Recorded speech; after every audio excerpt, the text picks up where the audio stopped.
Hello मित्रांनो, कसे आहात? छान आहात ना? आज मी तुम्हाला 3 गायींची एका सिंहाची गोष्ट सांगणार आहे. एकदा काय झालं माहितीये का? एका हिरव्यागार रानांमध्ये 3 गायी बरोबर राहत होत्या. एकीचं नाव होतं भुरी, दुसरीचं नाव होतं काळी आणि तिसरीचं नाव होतं पांढरी. त्या तिघी गायी आपल्या नावांप्रमाणेच त्यांचा रंगही जे आहे ना, तो भुरा होता, पांढरा होता, काळा होता. तर त्या तिघी गायी ज्या आहे ना, त्या आपसामध्ये खूप चांगल्या मैत्रिणी होत्या. त्या बरोबर बरोबर शेतामध्ये फिरायच्या, रानामध्ये फिरायच्या, चरायच्या, बरोबर राहायच्या. कधीच त्या एकमेकीला सोडत नव्हत्या. एक दिवस काय झालं माहितीये का? त्या रानामध्ये एक सिंह आला. त्या सिंहाने पाहिलं की 3 इतक्या छान स्वस्थ मस्त गायी बरोबर बरोबर चरून राहिलेल्या आहे, आणखी बरोबर राहून राहिलेल्या आहे. त्या सिंहाला जे आहे त्या गायींना खायची इच्छा झाली. पण आता त्या तिघी बरोबर असल्यावरती आपण त्यांना कसं खाणार? त्या तिघींनी समजा आपल्यावरती आक्रमण केला तर आपण काय करणार? म्हणून त्या सिंहाने जे आहे एक आयडिया लावली. त्यांनी विचार केला की या तिघींमध्ये जर आपण फूट पाडली तर एक एक करून आपल्याला तिघींना खाता येईल. म्हणून मग त्यांनी काय केलं माहितीये का? सगळ्यात पहिल्यांदा त्यांनी जी भुरी नावाची गाय होती ना, तिचा रंगही भुरा होता, त्या गायीला जाऊन त्यांनी कॉन्टॅक्ट केला. आणखीन तिला जाऊन तो म्हणाला की तू कशी आहेस? तू दिसायला खूपच छान आहेस, तुझा रंगही खूप छान आहे, मला जे आहे ना ते तुझ्याबद्दल खूपच काळजी वाटते, तू छान आहेस ना? असं त्यांनी त्या गायीला विचारलं. त्या गायीची सिंहाने तारीफ केल्यामुळे त्या गायीला खूप छान वाटलं. आणखीन तिने जे आहे ते सिंहाशी दोस्ती करून घेतली.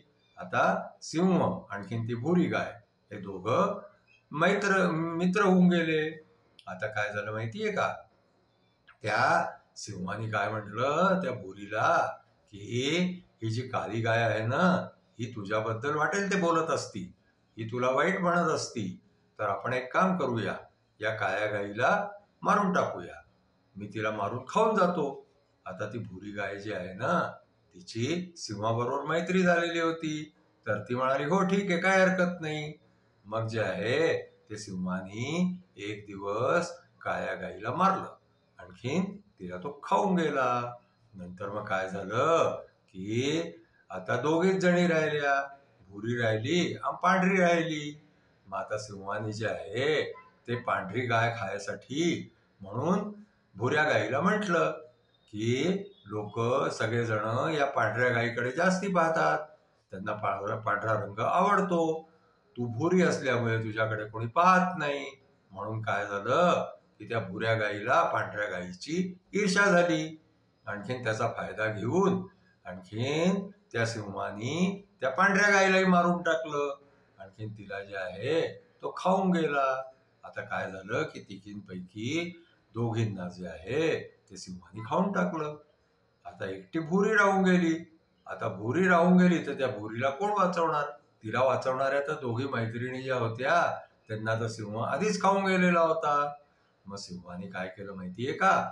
त्या भुऱ्या गाईला सुद्धा मारलं, आणखीन तिला तो सिंह खाऊन गेला. म्हणजे आजच्या आपल्या गोष्टीचं काय तात्पर्य आहे की त्या तिघी जणी जेव्हा एकत्र होत्या ना, तेव्हा त्या सिंहाची काही हिंमत नव्हती त्यांच्यावरती आक्रमण करायची, त्यांना खायची. पण त्या सिंहाने काय केलं, त्या तिघींमध्ये फूट पाडली आणि एक एक करून तिघींना खाऊन गेला. म्हणजे याचा काय अर्थ झाला की आपण सुद्धा मित्र आहे, भाऊ बहीण आहे, या सगळ्यांनी एकत्र राहावं. समजा आपल्यामध्ये फूट पडली ना तर बाहेरचा मनुष्य त्याचा फायदा उचलतो आणि तो फायदा उचलून जे आहे तो आपल्याला नुकसान पोचवतो. म्हणून सगळ्यांनी नेहमी एकत्र राहावं. एकत्र राहण्यामध्येच शक्ती असते, त्यांनी इतर लोक आपल्याला घाबरतात. आपली आजची गोष्ट इथेच संपली. तुम्हाला आमची गोष्ट आवडली असल्यास आमच्या गोष्टीला लाईक करा, शेअर करा, आमच्या चॅनलला सबस्क्राईब करा. धन्यवाद.